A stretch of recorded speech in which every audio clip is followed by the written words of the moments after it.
High, আমি Moumita. 30 days healthy breakfast চ্যালেঞ্জের আজকে হলো ডে 3। আর আজকে আমি তোমাদের সাথে শেয়ার করব ডালিয়ার রেসিপি। ডালিয়াটাকে শুকনো কড়াইতে সামান্য একটু ভেজে নিয়ে এটাকে ধুয়ে নেব। আর এরপর কড়াইতে আমি অ্যাড করে দিলাম একটু বাটারটা মেল্ট হওয়ার পরে আমি দিয়ে দিচ্ছি কুচনো পেঁয়াজটা খুব বেশি ভাজার দরকার নেই, হালকা ভাজলেই হবে। এরপর আমি দিয়ে দিলাম আদা রসুন বাটা। তোমরা চাইলে কিন্তু আদা রসুনটা কুচিয়েও দিতে পারো। তো আদা রসুনের কাঁচা গন্ধটা একটু চলে যাওয়ার পরে আমি এটার মধ্যে দিয়ে দিলাম আলু কুচি, গাজর আর বিনস। তোমরা চাইলে নিজেদের পছন্দ মতো যে কোনো সবজি অ্যাড করতে পারো আরও বেশি বেনিফিট পাওয়ার জন্য। তারপর একটু নুন দিয়ে এটাকে ভালো করে ভাজা ভাজা করে নিলাম।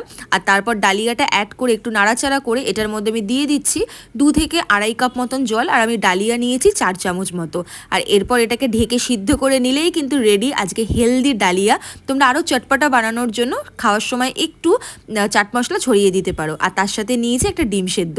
তোমরা রিফাইন্ড অয়েল বা ঘি দিয়েও বানাতে পারো, বাট বাটার দিয়ে বানানোর কারণে ফ্লেভারটা আরও বেশি ভালো লাগছে।